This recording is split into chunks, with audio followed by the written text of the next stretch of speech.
In my years of playing video games, a few franchises have stuck out to me, one such being Sonic the Hedgehog. Sonic was created thanks to Naoto Oshima, and the first Sonic game had come out in 1991 for the Sega Genesis. In that game, Sonic had to rescue little creatures from Dr. Eggman, or Dr. Robotnik as he was known as in the West. The Robotnik name was eventually not dropped per se, but the Eggman name became priority while Dr. Robotnik, adopted by Japan, became more of a background thing. So, real name, Dr. Ivo Robotnik, nickname or villain name, Dr. Eggman.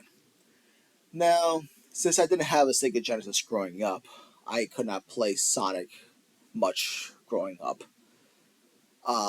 I still got to play it whenever I could. If I was at a friend's house, or maybe there was a store that had a video game demo, assuming there was that many with the Genesis, I would play it there. Regardless, despite not having a Genesis, I still grew up with Sonic thanks to the TV shows. The first one was Adventures of Sonic the Hedgehog.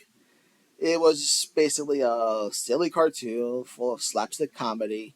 Sonic and Tails outwitting Dr. Robotnik and his super special Sonic Search and Smash squad, as well as just getting into random hijinks. It was nice, it was fun, it was a good time.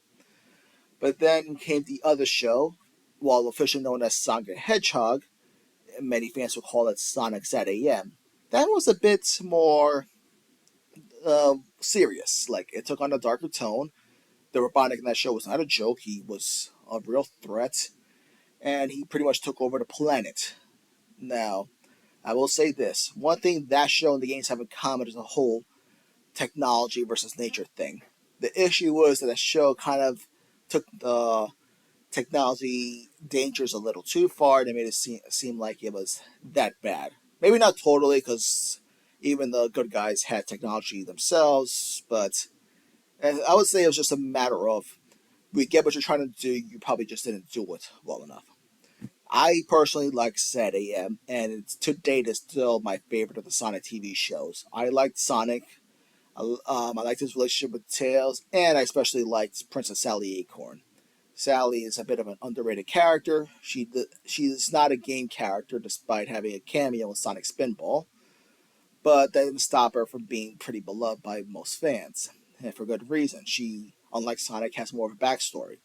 Not that Sonic needs a backstory, however, because part of his charm is just you don't really know much about him. You just know because Sonic's more about the future than the past. Sally, you needed a backstory because you needed a reason to like her, but with Sonic, you already did like him. And Sonic's charm and whatnot, it really added to the show, of course, because it was still about him and how he saved Planet Mobius from Dr. Robotnik. Good show, shame it didn't really have a third season, well, at least not officially. Fan projects will keep the show going in the future. But for now, we still had at least one more show, Sonic Underground, and I can't comment on it because I didn't really watch it much. Wasn't a fan of the singing thing. It felt like a discount stat AM. I was annoyed that Tails was out of the show because, in a way, it felt like Tails and Sally were just replaced by Manic and Sonia, Sonic's siblings. But I won't dunk on the show too much. Eventually, now back to the games.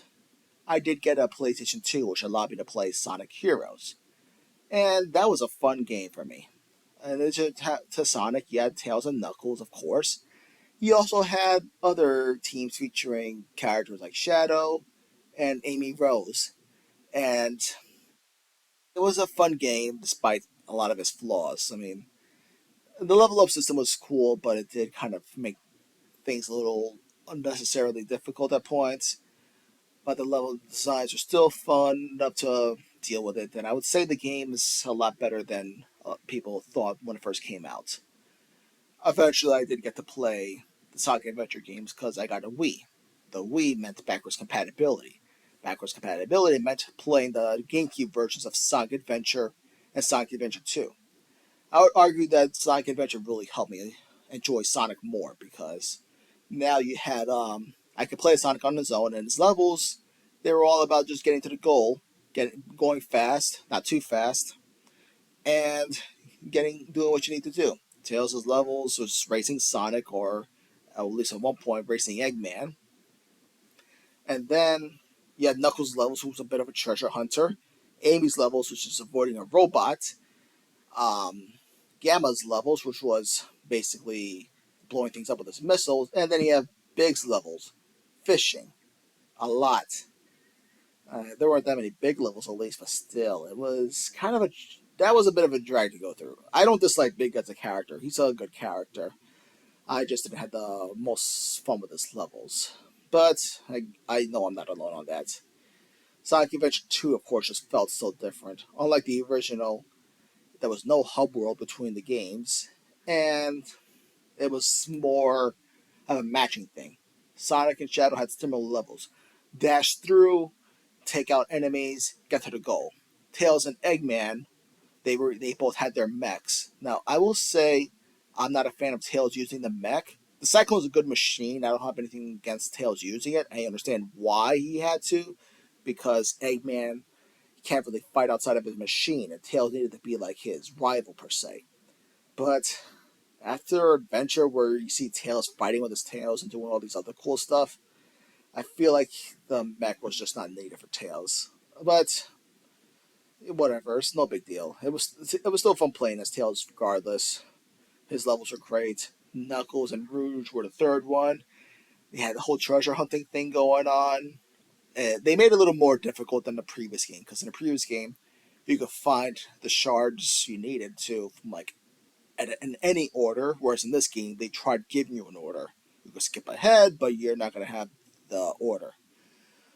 One thing with the Sonic Adventure games is this: they both have they both had like this whole stories happening at the same time type of deal. I remember seeing this when I played Resident Evil 2, how Leon and Claire's stories basically happened at the same time. Was it done perfectly? No, but there's only so much you can do when it comes to video games. Um, besides that, it was a clever concept. You get to see what these characters are doing on one side, and then what this other character is doing. Another thing is that it had like a weird transition to 3D. It was a little buggy at points. At least the versions I played. If you probably even like if you had like the HD version, they probably played better. But the ones I played, it was like a little buggy because everything needed to be on one button. Um, Pick something up, spin travel through the rings. The light dash, all one button, and it could get a little confusing. But despite the controllers, it still played pretty well. So I don't really have that many things to criticize about it. Of course, I went on to play the other games. Getting the PlayStation 3 meant getting Sonic 2006. I knew about the game's reputation. I knew there was a lot to complain about. I didn't care. I still wanted to play it. I like to play video games before forming an opinion. So I got the game, and like everyone said, it was a pain in the neck to get through. Like it wasn't too terrible for me. Once if you work past the glitches, then it's actually a good game, and you can work past the glitches, and it requires a little creativity, but you can work past it. Sonic's levels were not too bad. If he played like Sonic, I just didn't like the Mach Speed levels because those were glitchy. Like imagine going through the entire level, you have all your rings, no damage, no lives, you didn't lose any life. You work that hard to get the points, and then it just takes one glitch in the Mach Speed level to throw all that away, and then it's just a real pain. Then you have Shadow's levels, which really weren't that great. I mean, it was just Sonic, but somehow less fun, which is a shame because Shadow deserves better. Silver's levels were actually not that bad. The ESP stuff, that was fun to use. Everyone else, like Tails could have gotten better than he did.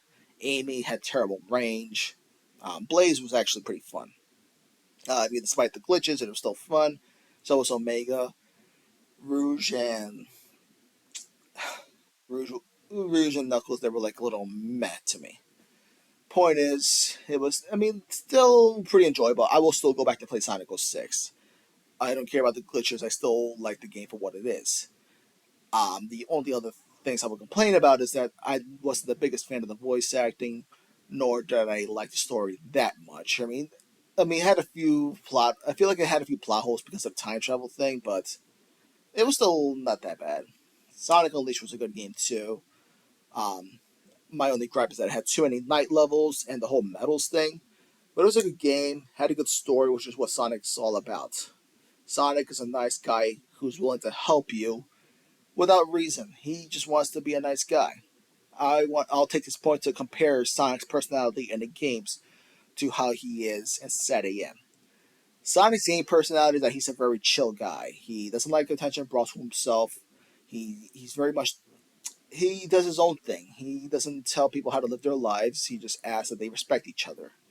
Um, it's like a typical shonen thing because Sonic is a Japanese franchise, so that's why Sonic's just more chill in the games. Sonic in Sad AM, he's not chill. He's a little impatient. He's like always. He's kind of snarky. He's a nice guy, of course, and he's a lot more intelligent than the show gives him credit for. And he does take things seriously. He just likes to goof around a lot. I will I will say it's more of a product of the environment thing. Let's compare this to Trunks from Dragon Ball Z. Trunks in the main timeline, as many fans know, he's a bit of a brat because he grew up with mostly peace. There was trouble eventually, but he mostly had peace growing up. He had his parents, everything was fine, so that's why he grew up full of himself. You compare that to Trunks from the future, the more popular version of Trunks, he dealt with a lot growing up, especially with the androids, so that's why he's a bit more serious. That's how I compare it to Sonic. There's just two versions of Sonic, a brattier one and a serious one. But it's just ironic that the Sonic that grew up in a tougher environment was so full of himself, whereas the one that grew up maybe not as bad. Like it was still trouble, but there was more peace, so that one grew more chill. But still, different Sonics, different personalities, not too different from Trunks or even how Spider-Man gets portrayed in movies. Just don't stray from the core idea, and then you're good. But all the other Sonic games that I played, Sonic Lost World, Sonic Colors, around that time, that's when Sonic had a bit of a change in personality again. Like I noticed that even in the Western version, like especially the Western version, he was a little snarkier. I know the Japanese version had to tone it down a little, but I uh, those games get like a bad rep because of how Sonic portrayed, and I can understand why because things just got a little goofy again. Just when things were getting serious with '06 on Unleashed, you go back to this goofy stuff. That I can understand the whiplash, but those games are still fun to play, and I can't I can't deny that some of these corny jokes they made to that game got a few laughs out of me. I appreciate the Japanese versions as well, where he joked less, but it doesn't mean I didn't enjoy the American English Western stuff. And of course, this carried on to Sonic Forces. My biggest issue with Sonic Forces was the Avatar thing. Like, maybe they were trying to copy Dragon Ball Xenoverse or whatever with a custom avatar, but I did not need to play those levels. All that thing showed me was that if you ever want to have Sally Acorn in the Sonic games, you have a basis of how to introduce her character. Because Sonic Forces was basically set AM, only, well, kind of rushed and maybe not as well told. But Sonic Forces was kind of a big. I mean, it's still one thing I play. I enjoy for what it is, but I can understand the criticism. Sonic Frontiers kind of brought Sonic back to what he's supposed to be. He's he enjoys adventure. He's a chill guy. The game story was a little more took things a little more seriously, and I will say, Frontiers I enjoyed it a lot. It was one of the reasons I got a PlayStation 5. That along with God of War Ragnarok, Sonic and Kratos were big reasons I got the PS5, and I enjoyed Sonic Frontiers. It was a little weird to see Sonic going back to this whole somber tone, um, but it worked. You still had a few whimsical stuff because with Sonic comes a little whimsy. It can't be avoided. Sonic, however, needs to find the balance. It's good to have a little. It's good to have jokes, we also got to keep things serious. And I enjoyed the game. Like I've said a few times, the third update just came out. You get his friends now, Tails, Amy, and Knuckles. I have some criticisms. I feel like Amy should have used her hammer more. I feel like Tails should have used his tails more. Knuckles, he was pretty good, so I had no complaints about him. But hey, it's nice to have the option. It's nice to see Sonic's friends back in the spotlight in some way. Now, quick note on the other shows. I have watched Sonic X. I prefer the Japanese over the English. It was not my favorite show, and I can't say I liked all the characters, but I respect what they're going for. That version of Sonic's chill, as opposed to maybe too chill, but it was still a decent show. Shows like Sonic Boom, Boom took a while to get used to, but I like it for what it is, even though it's not the best. Sonic Prime, it could be better. The movies, the movies are pretty good. I just feel they need to focus more on Sonic himself and less on the original characters. But hey, the movies are enjoyable. Video game movies, they need to be taken seriously again. Now, anyway, that's pretty much all I had to say regarding Sonic. It's a great franchise. I look forward to see what they do in the future, especially once he and his friends show what superstars they are. And yeah, that's all I have to say. This is this is Storm Dash, and I hope you have a great day. Thank you, and goodbye.